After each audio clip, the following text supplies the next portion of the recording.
Hi guys, hope we're all really well. It's a bit of a cold, rainy, wet day here today, so I thought it'd give me a chance to catch up and come and give you guys a quick lowdown on what I've been up to. Sorry the reviews have been a bit quiet recently. That is because I have been in the process of making a couple of surfboards of my own. So yeah, it's been quite interesting, been a good process.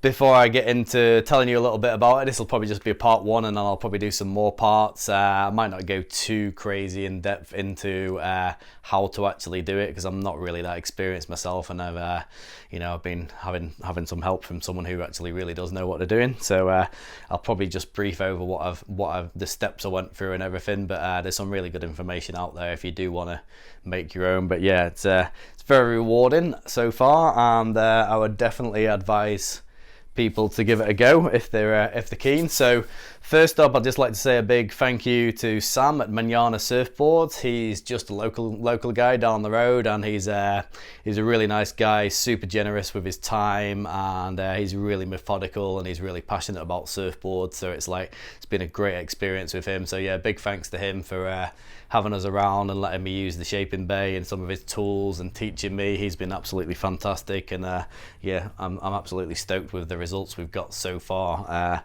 Didn't really think I'd be able to shape anything that looked like a surfboard first go, but yeah, with the help of Sam, I think we've done pretty well. So yeah, cheers Sam.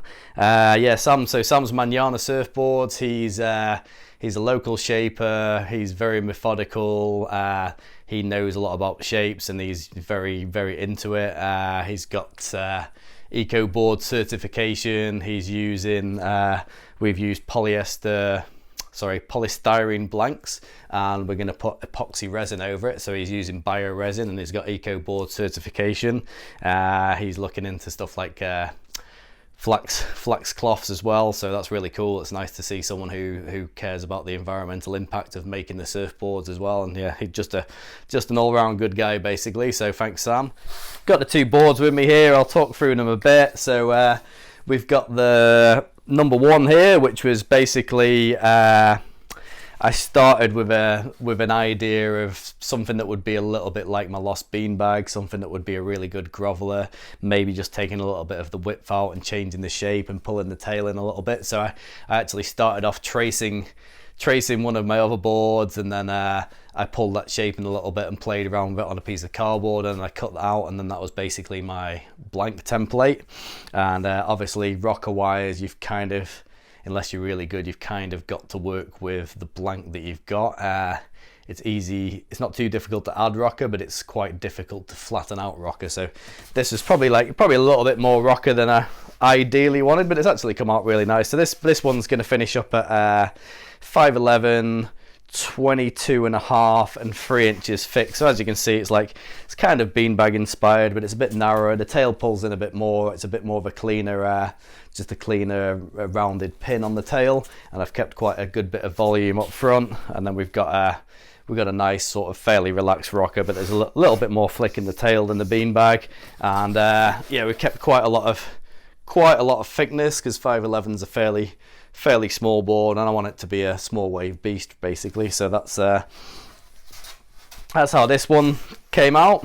And then behind it here we've got the this is gonna be I think we're gonna be into 610 by the time this is finished. So this is loosely based on my 7-foot mid-length, which is a really magic board, and basically I've pulled some of the template in and thinned elements out a little bit, because the 7-foot I've got is a great board. It's just a little bit harder to duck dive, and it sort of maxes out at a certain point. So I was basically trying to make something very similar, but just a little bit more racy and a tiny bit shorter, so it's a little bit easier to duck dive. I really quite fancied the Lost Smooth operator, but I thought that was a little bit narrow for its length. They were coming in 21, so they're kind of more of a, I was just a bit worried for here locally that if you take that width away, I'd probably prefer to be on something a little bit shorter. So yeah, this kind of ended up being a bit of a blend of my 7.0 mid-length and what I saw that I liked in the Smooth operator. So yeah, I put quite a bit of work into foiling the deck on this. You can probably see I might do a little bit more finish work. I've just got the nose has just turned out a little bit more beaky than I expected. So I might tidy that up, or I might just leave it as a feature and maybe just shave the nose into a beak shape and just make it a little beaky. As you can see, pretty thinned out in the tail. Put quite a lot of work into rolling this deck and getting the rails nice and low. I've pulled the tail and the nose in a little bit off the other shape, and this one is running single to V double out the back, and the little one is running almost flat under the front foot, and then it just goes out into a V double in the back. So yeah, so interesting. It's been a really good process. So yeah, so the process was pick something that you want to shape, make a template for that, find a blank that's got the right kind of rocker and curves that you want, that you know you're going to get your template inside of. If necessary, take your template down to the supplier, the fiberglass and foam supplier, and see if you can find a blank that suits you. We use the green Bennett's blanks. This one actually had to come out of a 6.5 fish blank because it's so fat and wide, and that one came quite nicely out of, I believe it was a 7.2 mini mile blank, and the rocker was quite nice in that, so that's done quite a nice job. There was more work to take some of the meat out of this and try and get everything right. So yeah, template, grab a blank, but I've basically, this has been done completely with hand tools. So I've used basically a shore form and a 2x4 with some sandpaper on it, and the rail edge finishing tool to do the outline shape, and then just the normal, like, you know, sandpaper and screens, and Sam's got some of the proper sanding blocks to get the finished sand done and to put the concaves in and all the rest of it. So, but basically it was all hand tooled. I didn't take a plane to this one at all, so it's quite a bit of work.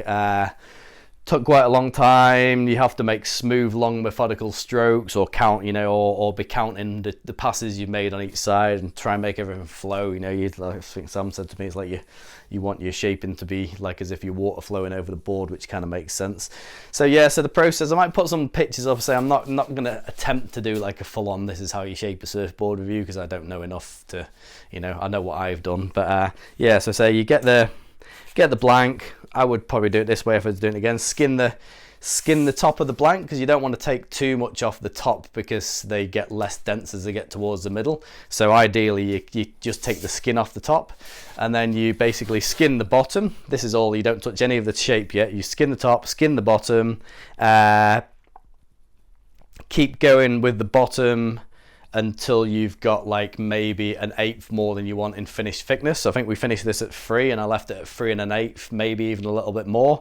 So you get it down with a shore form, long smooth strokes, passes overlapping each other just like you would if you were using the plane. I quite often like to take a pass to take the stringer down, and then it's easier to work the other pieces in.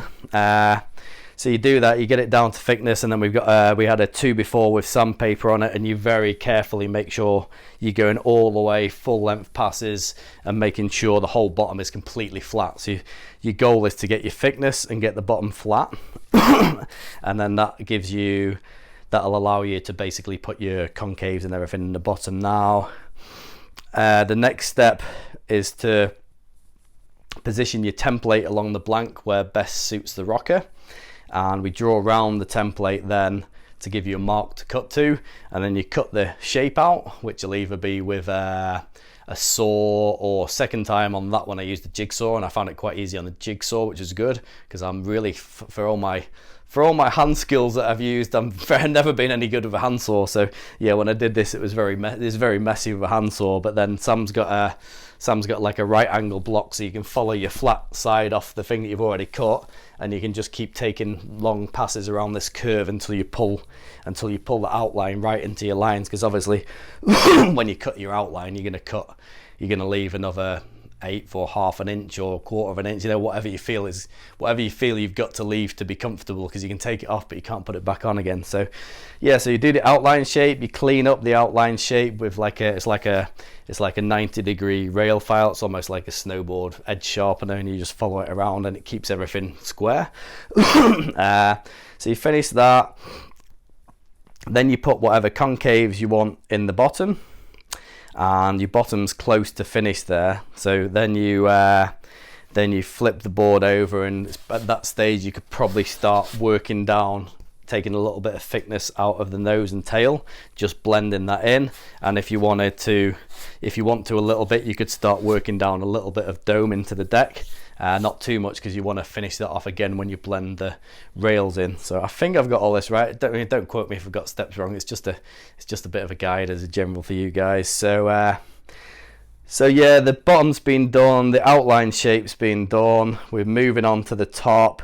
We've maybe taken a little bit of thickness out of the nose and tail just to start with. One thing that I found really interesting is when you're looking at that blank and it's not got a rail cut on it, it just looks super thick. But you've got to be careful between how you think it looks and how it's going to finish off, because you could go crazy doming or taking the deck down to what you think is going to be a really sharp rail, but you're looking at this thick, you're looking at this super thick board. But at this time there's only the dome in the deck that's in the blank, so you might have 3 inches here and you're looking at nearly 3 inches at the rail. You might only be a quarter of an inch down, so when you look at it, you're like, oh, I've got this huge thick thing. But as you start to cut the rail bands on and round the rails off, the difference between how it looks changes really quickly. So you've got to be careful not to overdo it at that stage, I would say. So yeah, so back on the top side, we've done a little bit of thinning in the nose and tail and just blended it in, maybe a little bit of doming in the deck, and then we're moving on to the rail bands. So the rail bands,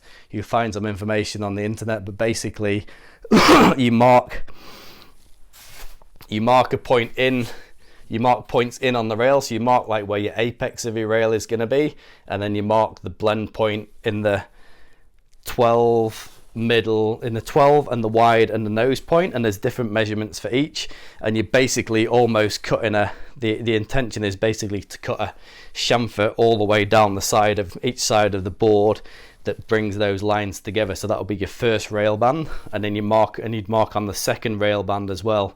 So you'll get like a 45 degree-ish, probably not 45, but you'll get an angular cut that will meet these 2 points together for your first rail band. And then you'll mark your second rail band on, and your second rail band will be another angular smooth cut that will basically make the board look like this. So you'll have a band and a band. So you can take those down, and you'll basically have a rail. Your deck will go out, and then it'll go into the first band, and then it'll go into the second band. And then the aim is eventually to blend those 2 bands together and round the rails off. So I'm pretty sure we did this way, but first band, second band, and then you can blend the rails a bit, or you can go onto the other side and you can start making this rail blend. Now obviously when you get onto this back side, you're looking to leave a sharp edge all the way around the back of the board. So Sam helped me with this really good as well. we marked a line, we marked basically a no-go line and a blend line. So we marked right, I want a sharp edge from here, I don't go into that place at all, and I stop blending maybe another 5 inches down from that. So this area here becomes the last bit where you just blend this in, and we actually cut this bottom side with that same form that we used the side for, but on a different angle. So it's almost there, it was coming on the side there and over the edge at an angle, so it's actually making a cut around this at an angle, and you start taking that down. So you'll get to the stage then when you've kind of got a rail band that's looking like deck dome, rail band, bottom edge blend, and it looks like a parallelogram blocky version of a rail. And then we get the board and we start flipping onto the side in the racks, and we drag a rounded rail screen. So you're actually getting this rail screen and you're dragging it all the way along, and you've probably seen the rail screens. It's almost like a piece of mesh, and you drag this piece of mesh around, and it allows you can change where it's positioned as you go as well. So it allows you to basically make what you want the rail form to look like. So if you want to get a really boxy rail, you can work it like that, and if you want to pinch the rail more, you can keep working this deck side. But first you'd make those rail bands. You'd probably ideally blend the rail bands together a bit, and then you'd start screening the edge. And I actually was screening into the deck a little bit, so you're dragging this mesh along, and it's like, you know, it's fairly flat here, and then it goes round onto the rail, so you're actually working it round as you go around.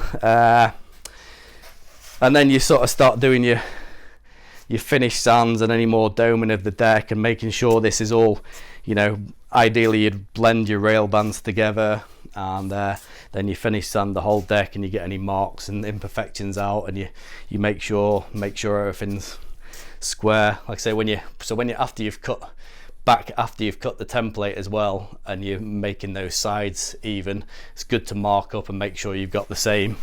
You know, before you do the rails and everything, it's good to mark up and make sure at like maybe the 3, 6, 9, 12 marks that you're measuring exactly the same to those same points, so your board is actually symmetrical. But at the same time, you can end up chasing a lot of things around. So I heard Weber say once, it's better to have 2 really nice flowing curves that aren't perfectly symmetrical than 2 bad curves that have tried to match each other that don't flow well, which I think that's a good point. I think as you start to make the board, you know, it starts to become what it wants to become, and you've got to work with it, and yeah, you really got to have an eye for what you're looking at. So yeah, that's a really rewarding process. The next step is we're going to cut the fin boxes, and then we're going to get into the glassing in maybe like another month, because Sam's just finished in a batch of his own boards. So I just really wanted to show you guys at this stage, you know, like I say, I mean, I'm pretty proud of him, to be honest. I mean, I really wasn't expecting to get something that look this good for my first and second board. There'll be imperfections, you know, you'll be able to spot things that are not exactly how you wanted them, but you know, I'm really stoked to have made something that looks like a surfboard at this stage, to be fair. And like I say, huge thanks to Sam. Sam's been absolutely fantastic. I've basically got all the learnings from his first 10, 20, 50 boards for free, so he's at that stage where he's still perfecting it himself, so he remembers what it was like to do his early boards. He's not like someone who's been shaping 25 years and he's like probably can't relate to someone who's learning. So he's just been absolutely fantastic, very patient, been great with helping me out, fixed a couple of things up where I'd gone a bit astray, and I didn't know how to pull it back. And I really wanted to show everyone at this stage, because I'm so happy with what I've done at this stage that I'm quite concerned that I'll make it look, I'll make a mess of it or make it look worse at the next stage. But yeah, like I don't think Sam's gonna let that happen. He's pretty good. So I think the end result will be good. But it's like, you know, I said to a few people, I'm so happy with how they look now, I'm almost tempted just to hang them on the wall. But hey, that's not the point. The point is to make your first board and finish it. And if it's a bit, even if my glassing's not ideal, which it's not going to be compared to people who've been doing it for years, I think it's going to be good, and I've really enjoyed the process. Yeah, thanks guys, and we'll come back and I'll show you some more as I've done a bit further, and hopefully we'll show you guys after the glassing stage. I'll maybe chuck a few pictures in there from in the bay, and yeah, thanks for watching, hope you like it.